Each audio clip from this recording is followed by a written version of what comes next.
Skenario Timnas Indonesia lolos ke babak semifinal Piala AFF 2022. Pertama, menang atas Filipina.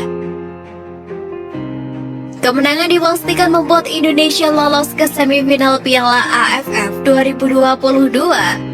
Jordi Amat dan kawan-kawan akan mengoleksi 10 poin dan tidak akan mampu dikejar Kamboja yang akan menghadapi Thailand di laga terakhir.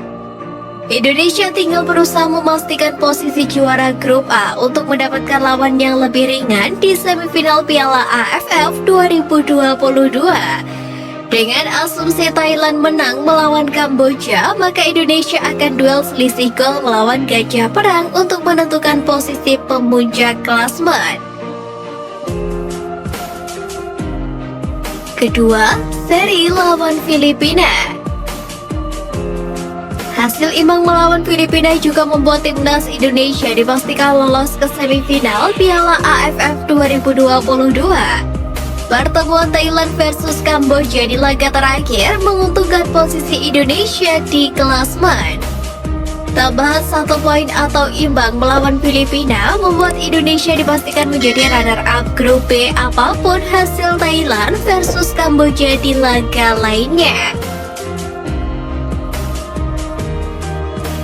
Ketiga, kalah dari Filipina. Timnas Indonesia tetap punya peluang lolos cukup bagus jika kalah dari Filipina di Manila. Syaratnya, Kamboja harus kalah dari Thailand di laga terakhir. Jika Thailand versus Kamboja berakhir imbang, maka Indonesia tidak boleh kalah lebih dari 3 gol melawan Filipina. Dengan begitu, Indonesia masih punya keunggulan selisih gol atas Kamboja.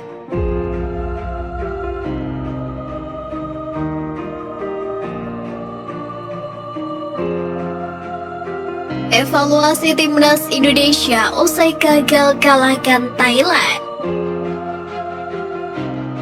Kegagalan timnas Indonesia mempertahankan keunggulan atas Thailand menimbulkan evaluasi besar bagi Sintayong, di antaranya adalah finishing.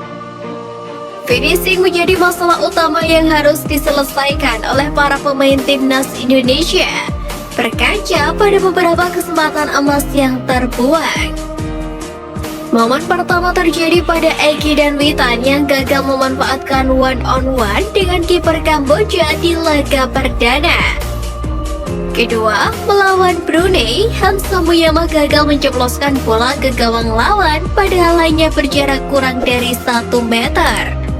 Terakhir, Witan juga gagal memanfaatkan peluang emas kala berhadapan dengan kiper Thailand.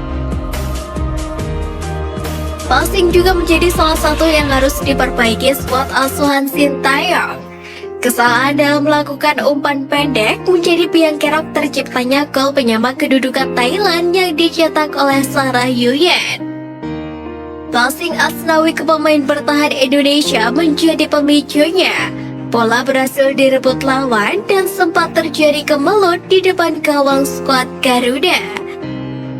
Transisi permainan menjadi evaluasi penting timnas Indonesia dalam 3 pertandingan yang telah dijalani. Hal itu terbukti di laga kontra Thailand. Meski bermain melawan 10 pemain Thailand, Indonesia masih sangat keteteran dalam bertahan maupun saat melakukan penyerangan. Serangan-serangan Thailand masih cukup mematikan dengan 10 pemainnya. Begitu pula saat bertahan. Skuad Gajah Perang memiliki kerapatan yang sulit ditembus lawan. Transisi dari bertahan ke menyerang maupun sebaliknya, timnas Indonesia masih kurang efektif sehingga tak mampu memanfaatkan keunggulan pemain Thailand.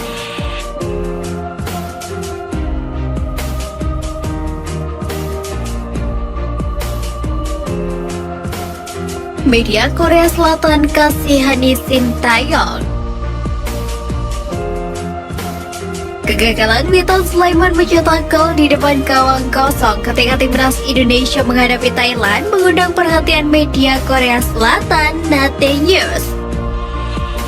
Sebagaimana diketahui, pertandingan timnas Indonesia kontra Thailand berakhir imbang dengan skor 1-1. skuad Garuda sejatinya unggul lebih dulu berkat eksekusi penalti Mark Klok. Timnas Indonesia juga unggul permainan karena Sandra Demitir di kartu merah. Akan tetapi, Thailand malah bisa bangkit dengan 10 pemain dengan mencetak gol penyama kedudukan lewat gol Sarah Yuyen di menit ke-79. Pada laga tersebut, skuad Garuda bisa dikatakan mampu efektivitas melancarkan serangan ketimbang Thailand. Namun, kepercayaan diri skuad asuhan Sintayong terlihat menurun ketika menghadapi tim Gajah Perang. Hal itu terbukti ketika Witan Sulaiman mendapatkan peluang emas pada menit ke-39. Kala itu pemain AS Trenchin ini berhasil menekan kiper Thailand Kittipong Putakui yang keluar dari kotak penalti sendiri. Witan memenangi bola dan gawang Thailand kosong. Pemain asal Palu ini lantas menendang bola, tapi sayangnya hanya membentur samping mistar gawang. Kegagalan Witan Sulaiman langsung menjadi sorotan. Tayangan ulang viral di media sosial, bahkan media Korea Selatan Nate News mengasihani Sintayong yang terlihat sangat kecewa. Sulit untuk tidak menyesali bahwa Indonesia mengalami situasi gagal mencetak gol. Bahkan pelatih Sintayong pingsan di lapangan. Dia berlutut dan hanya menundukkan kepalanya. Tulis Nate News.